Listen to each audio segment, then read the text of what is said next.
بسم اللہ الرحمن الرحیم الحمد للہ والصلاة والسلام علی رسول اللہ اما بعد رب اشرح لی صدری ویسر لی امری واحلل عقدۃ من لسانی یفقہوا قولی رب زدنی علما۔ میرے قابل احترام معزز اور محترم طلبہ، سب سے پہلے آپ کو مبارکباد پیش کرتا ہوں اس بات پہ کہ اللہ تعالیٰ نے آپ کا مزید ایک سال علوم اسلامیہ کے لیے جو آپ نے لگایا، اللہ تعالیٰ نے بخیریت اس کو پورا فرمایا۔ آپ کے امتحان ہوئے، آپ کا رزلٹ اناؤنس ہوا اور سارے معاملات الحمدللہ خیریت سے اپنے انجام کو پہنچے۔ اللہ تعالیٰ آپ کو توفیق دے کہ آپ اس مشن کو علوم اسلامیہ اور عالم بننے کے پورا کر سکیں، اور جو آپ مقاصد لیے بیٹھے ہیں اور جو ہونے چاہیے ایک عالم کے مقاصد، اللہ تعالیٰ ان کو بھی ہم پایہ تکمیل تک پہنچانے کی ہمیں سب کو توفیق دے۔ صورتحال کچھ ملکی بلکہ پوری دنیا کی عجیب قسم کی ہے، اور دعا کریں اللہ تعالیٰ سے کہ وہ ہم سب کی اس مشکل سے جان چھڑائے اور جلد از جلد وہ وقت لائے کہ ہم لوگ دوبارہ ادارہ، جامعہ، مدرسہ کھلے اور ہم بالمشافہ فیس ٹو فیس بیٹھ کے آزادی کے ساتھ پڑھ سکیں۔ اس کے لیے ہمیں بہت زیادہ دعا کی ضرورت ہے۔ جب تک ادارہ نہیں کھلتا، معاملات ہمیں آن لائن پڑھنا پڑتا ہے، تو اس میں پھر پوری محنت کریں، پوری جستجو کے ساتھ پڑھیں تاکہ جو ہے وہ فائدہ آپ کو پورا حاصل ہو سکے اور وقت جو ہے وہ آپ کا ضائع نہ ہو۔ میرے پاس جو سبق ہے، ہم نے جو کلاس میں پڑھنا ہے، وہ قواعد النحو کتاب ہے آپ کی نحو کی، اور اس کا حصہ دوم ہم نے اس سال میں انشاءاللہ تعالی مکمل کرنا ہے۔ پچھلے سال آپ اس کا جو پہلا حصہ ہے وہ پڑھ چکے ہیں، اب ہم اس کا دوسرا حصہ پڑھنے جا رہے ہیں۔ دوسرا حصہ، اس کی ابتدا جو ہے وہ سبق نمبر 28 سے ہو رہی ہے۔ 27 سبق اس کے جو ہیں وہ پیچھے آپ پڑھ چکے ہیں، اور یہاں سے ہم سبق نمبر 28 سے شروع کر رہے ہیں، اور یہ ٹوٹل اس کے 56 سبق ہیں۔ 28 سے ہم نے آج انشاءاللہ تعالی ابتدا کرنی ہے۔ توابع، صفحے یا کتاب اگر آپ کے پاس ہے تو کتاب اپنے سامنے کھول لیں، اور اگر کتاب نہیں ہے تو جو میں نے صفحے بھیجے ہیں گروپ کے اندر کتاب کے، وہ اپنے سامنے رکھ لیں، اور جہاں سے میں پڑھ رہا ہوں وہاں پہ آپ کی انگلی ہونی چاہیے تاکہ جو ہے وہ آپ بات کو صحیح طرح سمجھ سکیں۔ سب سے پہلے توابع کی ہم تعریف پڑھتے ہیں کہ توابع ہوتے کیا ہیں۔ کہتے ہیں کلمات تتبع ما قبلها فی الاعراب۔ آپ نے جلد نمبر 1 میں یہ بات پڑھی کہ کوئی بھی جو کلمہ ہے عربی زبان میں، کوئی بھی کلمہ ہے، اس کے آخر کو آپ نے کیا اعراب دینا ہے، کیا حرکت دینی ہے، یہ چیز آپ کو قواعد کے ذریعے پتہ چلتی ہے، اور ان قواعد کا نام جن سے یہ چیز پتہ چلتی ہے نحو اور علم النحو ہے۔ ہم نے پڑھا کہ کچھ الفاظ معرب ہوتے ہیں، کچھ مبنی ہوتے ہیں، پھر ہم نے پڑھا کہ جو مبنی ہوتے ہیں وہ ان کی اتنی قسمیں ہیں، وہ قسمیں ہم نے ساری پڑھی، اس کی تفاصیل پڑھی۔ پھر ہم نے پڑھا کہ جو معرب ہیں وہ کچھ مرفوع ہوتے ہیں، کچھ منصوب ہوتے ہیں، کچھ جو ہیں وہ مجزوم ہوتے ہیں، ساری بات پڑھ لی۔ اب جو بات اصل میں آئی ہے، اس کے بعد اگلی اسی سے ریلیٹڈ جو ہے اعراب سے ہی، وہ ہے توابع۔ یعنی کچھ کلمات ایسے ہوں گے کہ جو نہ مرفوعات میں آئیں گے، نہ منصوبات میں آئیں گے، نہ مجرورات میں آئیں گے، اور ان کو ہم جو ہیں وہ منصوبات، مجرورات، مرفوعات میں شامل نہیں کریں گے، ان کا اعراب وہ توابع میں شامل ہوگا۔ اب توابع کیا ہوتے ہیں؟ کہتے ہیں کلمات تتبع ما قبلها فی الاعراب، وہ کلمات جو اعراب میں ما قبل کلمے کے تابع ہوں، یعنی جو اعراب پچھلے کلمے کا تھا وہی اعراب ان کا ہو، تو یہ جو کلمات ہوں گے جو سابقہ اسم کی یا کلمے کی اعراب میں مطابعت کر رہے ہیں، اس کا پیچھا کر رہے ہیں، ان کو ہم توابع کہیں گے۔ اچھا، اور جس کی یہ اتباع کریں گے اور جس کے پیچھے یہ چلیں گے، ان کو ہم متبوع کہہ دیں گے۔ اب یہاں پہ وضاحت کرتے ہیں کہ توابع کا اپنا کوئی اعراب نہیں ہوتا، بلکہ اعراب میں وہ ماقبل یعنی مطبوع کے تابع ہوتے ہیں. یعنی ماقبل پر رفع ہوگا تو ان پہ بھی رفع آ جائے گا، ماقبل پہ نصب ہے ان پہ بھی نصب ہے، ماقبل پہ جر ہے ان پہ بھی جر ہے، ماقبل پہ جزم ہے ان پہ بھی جزم ہے. تو یہ توابع ہوتے ہیں کہ کچھ کلمات ایسے ہوں گے کہ وہ مرفوعات، منصوبات، مجرورات یا مجزومات میں شامل نہیں ہوں گے، بلکہ ان کا اعراب جو ہوگا وہ اپنے ماقبل کے مطابق ہوگا. کہتے ہیں اب یہ 5 چیزیں ہیں، توابع 5 ہیں: صفت، تاکید، بدل، عطف بحرف اور عطف بیان. صفت یہ اپنے پچھلے کلمے کے تابع ہوگی، تاکید اپنے پچھلے کلمے کے تابع ہوگی، بدل ہے، عطف بحرف ہے، عطف بیان. یہ پانچوں کی پانچوں چیزیں، ان کا اعراب جو ہے وہ یہ آپ کو مرفوعات، منصوبات، مجرورات میں نظر نہیں آئیں گی، بلکہ ان کے والے سے یہ حکم خاص ہے کہ ان کو آپ نے وہی حرکت یا اعراب دے دینا ہے جو ان سے پہلے والے کلمے پہ آپ نے لگایا تھا. اب آ جائیے سبق نمبر 28 پہ، صفت. سب سے پہلے وہ بتائیں گے کہ صفت کیا ہوتی ہے، اس کی کتنی قسمیں ہوتی ہیں، پھر جو ہے وہ اس کے حوالے سے احکامات کیا ہیں اس کے، پھر اعراب میں تو صفت نے موصوف کے مطابق ہونا ہی ہے، یعنی جو پچھلا مطبوع ہے اس کے مطابق ہونا ہے. کیا کوئی اور چیز بھی ہے جس کی موافقت اور مطابقت کرے گی صفت؟ تو یہ ساری چیزیں اور ان چیزوں کا جو بیان ہے وہ آپ اس سبق میں دیکھیں گے اور پڑھیں گے. کہتے ہیں الصفہ، اس کی سب سے پہلے تعریف کریں گے. تابع یذکر بعد اسم لیبین بعض احوالہ او احوال ما یتعلق بہ. کہتے ہیں وہ تابع جو ذکر کیا جائے کسی اسم کے بعد، لیبین بعض احوالہ تاکہ وہ اس اسم کے بعض حالات یا احوال کو واضح کرے، او احوال ما یتعلق بہ یا اس اسم کے نہیں، اس اسم کے ساتھ جس چیز کا تعلق ہے اس کے احوال کو واضح کرے. یہ انہوں نے صفت کی تعریف کی ہے. یعنی ہم تو آج تک پڑھتے ہیں نا صفت کیا ہوتی ہے جی، جو کسی کی اچھائی برائی بیان کرے. ٹھیک ہے، یہ دیسی تعریف ہے، لیکن اب جو اصل تعریف ہم اس کتاب میں پڑھ رہے ہیں اس کو اچھی طرح آپ نے یاد کرنا ہے کہ وہ تابع جو کسی اسم کے بعد ذکر ہو اور اس اسم کے حالات کو وہ بیان کرے، اس کی حالت کو بیان کرے، یعنی اس کی وضاحت پیش کرے. وہ اسم کیا چیز ہے اس کے بارے میں آپ کو کوئی آپ کی معلومات میں اضافہ کر دے، اس کے حالات بیان کر کے آپ کے جو ہے وہ نالج میں اضافہ کرے کہ وہ چیز کیا ہے، اس کو کھول کر بیان کر دے. یہ صفت ہے. اور وہ کہہ رہے ہیں کہ کبھی تو وہ اس اسم کو کھول کر بیان کر رہی ہوگی، اور کبھی ایسا ہوگا کہ اس اسم کے ساتھ جو چیز متعلق اور ریلیٹڈ ہے اس کے احوال کو کھول کے بیان کر رہی ہوگی. یہ صفت کی دوسری جو یعنی یا کے بعد جو بات ذکر ہوئی ہے یہ صفت کی دوسری قسم ہے. انشاءاللہ ہم اس کو آگے جا کے پڑھتے ہیں، بلکہ ابھی اس کے والے سے غور کر لیں. دیکھیں ایک مثال ہے، جاء رجل عالم، آیا ایک آدمی جو عالم ہے.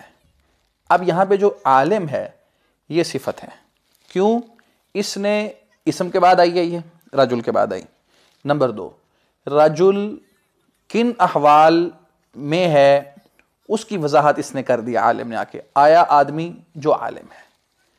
اچھا اب ایک اور مثال دیکھیں، جاء رجل ابوہ عالم، جاء رجل ابوہ عالم، یا جاء رجل عالم ابوہ.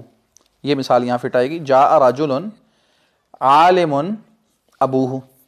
اب یہاں پہ دیکھیں رجل عالم ابوہ، عالم پہ پیش آئی ہے. کیوں آئی ہے؟ یہ رجل کی صفت ہے.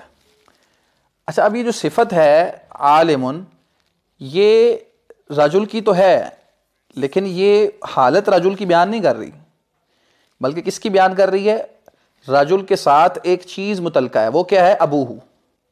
اس کی کنڈیشن اور اس کی سچویشن کو عالم نے بیان کیا. جاء رجل عالم ابوہ، آیا ایک آدمی کہ اس کا باپ عالم ہے. تو یہ صفت کی، یہ بھی صفت ہی شمار ہوگی اور پہلے والی بھی صفت شمار ہوگی. اسی کے مطابق، اسی کی بنیاد پہ صفت کی 2 قسمیں بن جاتی ہیں جس کو ہم ابھی دیکھیں گے. صفت کی اقسام کہتے ہیں اس کی 2 قسمیں ہیں. ایک صفت حقیقی ہوتی ہے، ایک صفت سببی ہوتی ہے. صفت حقیقی ہی تابع یذکر لبیان صفت فی متبوعہ. صفت حقیقی وہ تابع جسے اپنے متبوع میں موجود وصف بیان کرنے کے لیے ذکر کیا جائے. وہی بات پہلے والی، یعنی جو اسم کے بعد ذکر ہو اور اپنے متبوع کی صفت کو یا اپنے متبوع کی حالت کو بیان کریں، وہ صفت حقیقی ہے. قرآن میں آ رہا ہے فَتَيَمَّمُوا سَعِيدًا طَيِّبًا، پس تم تیمم کرو پاکیزہ مٹی کے ساتھ. یہاں سعید کا ایک ویسے جو لفظی معنی ہوتا ہے وہ مٹی کر دیتے ہیں، لیکن سعید کا لفظی معنی وہ سطح زمین ہے، یعنی زمین کی جو سطح ہے اس کو سعید کہا جاتا ہے صاد کے ساتھ. تو تم تیمم کرو پاکیزہ سعید کے ساتھ. تو طیباً نے آ کر سعیدن کی وضاحت کی ہے، تو یہ یہاں پہ جو ہے وہ صفت حقیقی ہے. کہتے ہیں مذکورہ مثال میں سعیدن موصوف ہے اور طیباً صفت ہے. حکم، صفت حقیقی کا حکم کیا؟ ایک تو حکم پیچھے پڑھ لیا آپ نے کہ رفع نصب جر میں صفت جو تابع ہے یہ اپنے مطبوع کے موافق آئے گا. ایک بات تو واضح ہو گئی. کہتے ہیں مزید 3 چیزوں کے اندر بھی صفت حقیقی وہ اپنے مطبوع کے موافق ہوگی. 4 چیزیں ہیں نا، تو مزید 3 چیزیں، یعنی ٹوٹل 4 ہو گئی کہ صفت حقیقی 4 چیزوں میں اپنے موصوف کے مطابق ہوتی ہے، یا اپنے مطبوع کے مطابق ہوتی ہے. اچھا، وہ 4 چیزیں اب کون سی ہیں؟ کہتے ہیں اعراب، اس کی بات پہلے ہو گئی. نمبر 2 عدد، ٹھیک ہے جی، یعنی مفرد تثنیہ جمع ہونے میں جو مطبوع ہے وہی صفت ہوگی. اگر مطبوع واحد ہے صفت بھی واحد ہے، اگر موصوف جو ہے نا وہ جمع ہے تو صفت بھی جمع ہے. نمبر 3 جنس، تذکیر و تانیث میں. اور نمبر 4 تعریف و تنکیر میں. یہ مزید 3 چیزیں اینڈ ہو گئی ہیں تو ٹوٹل 4 چیزیں ہو گئی، یعنی یہ ایسا تابع ہے جو 4 چیزوں میں اپنے مطبوع کے موافق ہوتا ہے. اوپر ایک چیز مس ہو گئی بیچ میں سے، صفت کو نعت بھی کہتے ہیں. صفت کا ایک نام نعت بھی ہے، اور اس کے مطبوع کا جو الگ سے نام ہے وہ منعوت یا موصوف ہے. یہ معروف بات ہے، اس کو بھی آپ ذہن نشین کر لیں. اچھا، یہاں تک بات واضح ہو گئی. اچھا، اب ایک نا چھوٹی سی چیز وہ پوائنٹ آؤٹ کرنا چاہتے ہیں بیچ میں.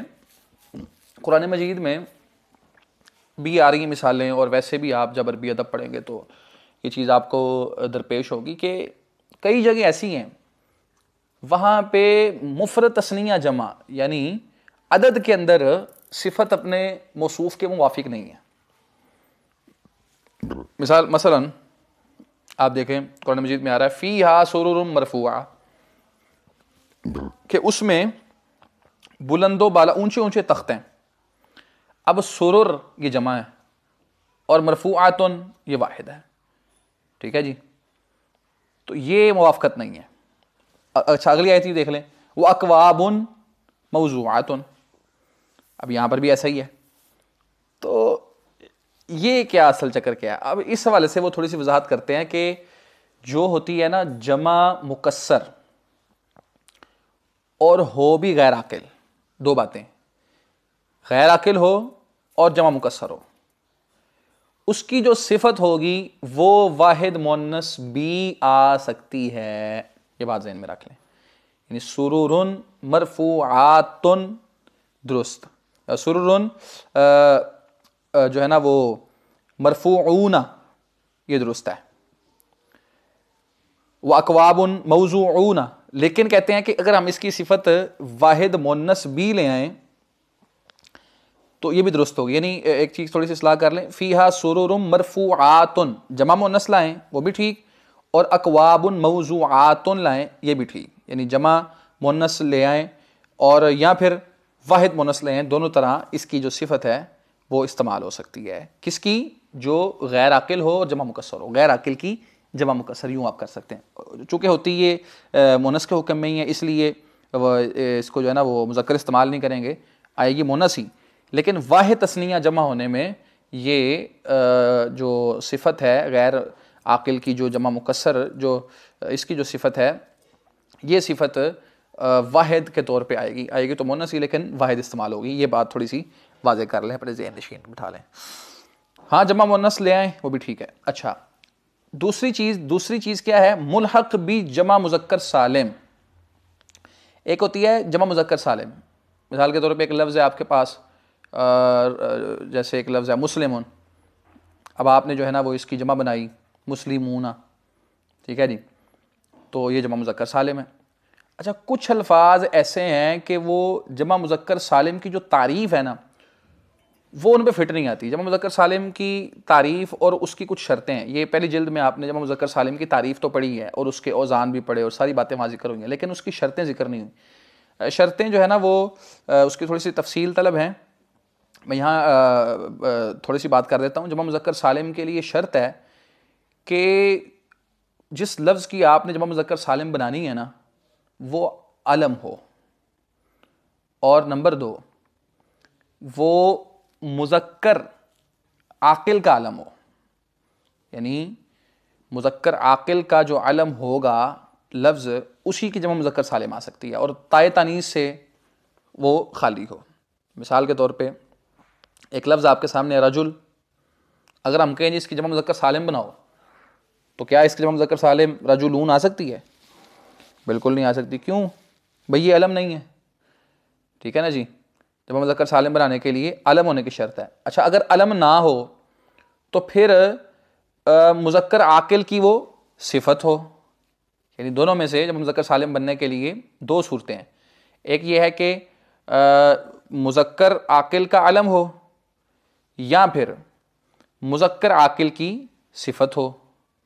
اب مسلمن کی جمع مذکر سالم آ سکتی ہے، کیوں؟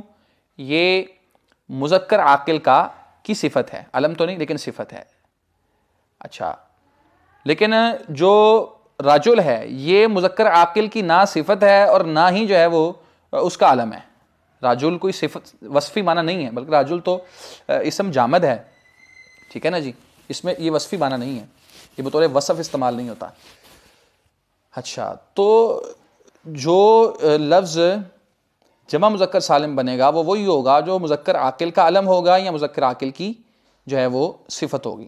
کچھ الفاظ ایسے ہیں کہ وہ نہ تو مذکر عاقل کے وہ علم ہیں اور نہ ہی مذکر عاقل کی وہ صفت ہیں، اس کے باوجود ان کی جمع مذکر سالم استعمال ہوتی ہے۔ مثال کے طور پہ ارزون ہے، یہ عرب اس کو جمع مذکر سالم استعمال کرتے ہیں۔ ایسے ہی سنون ہے، سنت ان کی جمع سنون استعمال ہوتی ہے۔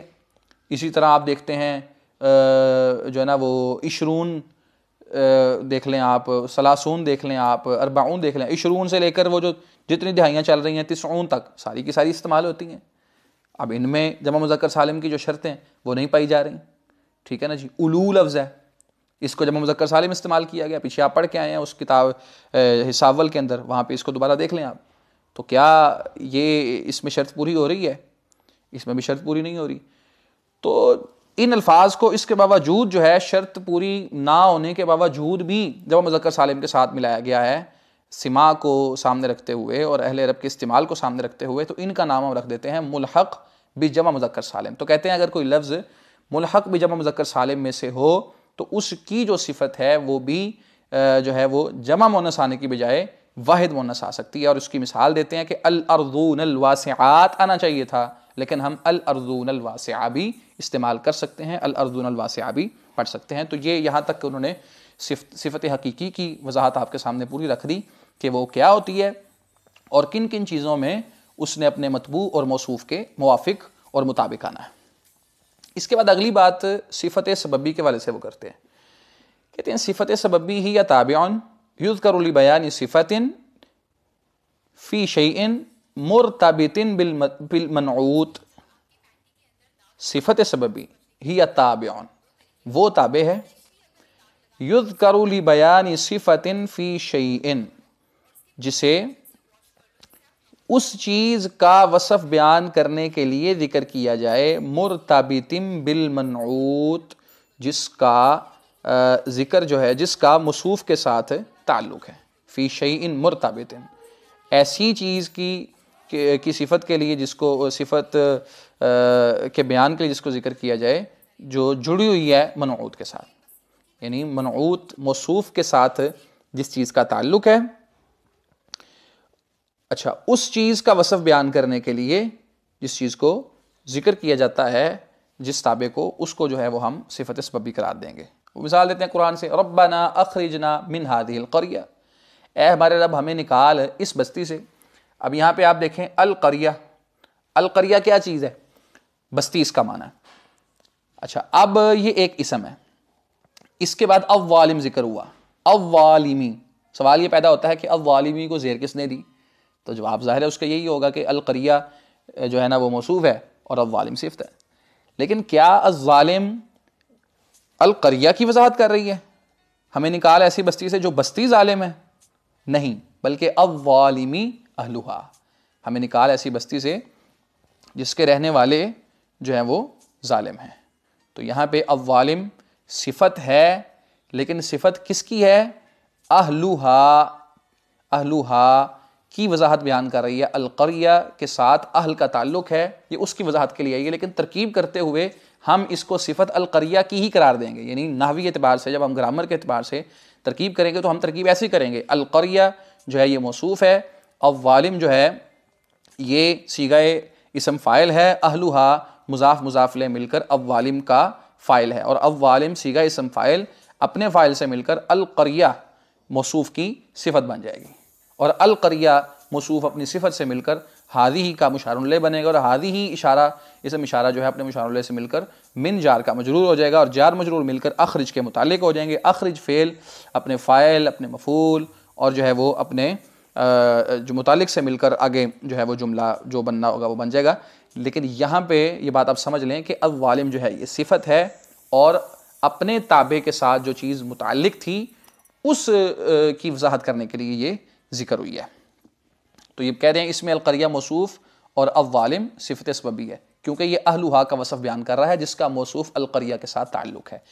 اب ذہن میں سوال یہ پیدا ہوتا ہے کہ الظالم جو ہے، پیچھے ہم پڑھ کے آئے ہیں کہ صفت حقیقی جو ہے وہ 4 چیزوں میں اپنے موصوف کے موافق ہوتی ہے، یہ جو ہے وہ کتنی چیزوں میں موافق ہوتی ہے؟ تو اس کی تو القریہ جو ہے وہ مؤنث ہے، الظالم جو ہے وہ مذکر ہے، تو اس کی اب وہ وضاحت کریں گے کہ کتنی چیزوں میں موافق ہوگی۔ حکم، پہلی بات صفت سببی ہمیشہ مفرد ہوگی، یہ بات سمجھ لیں۔ واحد تثنیہ جمع کا رولا تو مک گیا، پیچھے واحد آئے، جمع آئے، تثنیہ جو مرضی آئے، صفت سببی ہمیشہ وہ مذکر استعمال ہوگی، مفرد استعمال ہوگی۔ دوسری بات، اعراب اور تعریف و تنکیر، یعنی معرفہ نکرہ ہونے میں اور زبر زیر پیش آنے میں یہ اپنے موصوف کے مطابق ہوگی۔ ایک مسئلہ رہ گیا کہ تذکیر و تانیث، اس میں کیا ہوگی، اس کی بات کر دیتے ہیں۔ پھر تذکیر و تانیث میں یہ اپنے ماں بعد کے مطابق ہوگی، یہاں وہ حکم مکمل کر دیتے ہیں اس کا، یعنی 2 چیزوں میں یہ ماقبل کے موافق ہے اور 2 چیزوں میں موافق نہیں ہے۔ واحد تثنیہ جمع ہونے میں بھی یہ پچھلے کے موافق نہیں ہے، اور مذکر مؤنث ہونے میں بھی یہ پچھلے یعنی اپنے موصوف کے موافق نہیں ہے، باقی چیزوں میں یہ اپنے موصوف کے موافق ہوگی، باقی جو 2 چیزیں ہیں ان میں یہ موافقت کرے گی۔ تو یہ صفت سببی کی جو تعریف اور اس کی وضاحت ہے کتاب میں پیش کی گئی ہے، آپ کے سامنے رکھی گئی ہے۔ دونوں تعریفات کو اچھے طریقے سے یاد کر لیں، اور سوالات میں سے توابع کی تعریف کریں، نیز بتائیں یہ کتنے اور کون کون سے ہیں، سوال نمبر 1، اور سوال نمبر 2 صفت کی تعریف کریں، نیز صفت کی اقسام مع مثال اور حکم ذکر کریں۔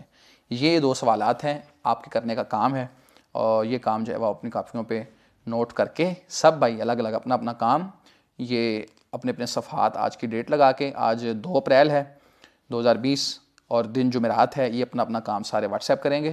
لیکچر جب آپ سن لیں مکمل سننے کے بعد آپ نے گروپ کے اندر بتا دینا کہ ہم نے لیکچر سن لیا ہے، اس کے بعد فوراً کام کر کے سبق یاد کر کے مکمل سارا کر لینا ہے۔ انشاءاللہ جب ہم بالمشافہ بیٹھیں گے تو یہ سبق سارا جتنا ہم پڑھیں گے یہ سارا کاؤنٹ ہوگا، اسی کا امتحان بھی ہوگا، اس کے مطابق سارا کام ہوگا، اور اس سے آگے ہم چلیں گے جہاں تک ہم پڑھ چکے ہوں گے۔ السلام علیکم ورحمۃ اللہ وبرکاتہ۔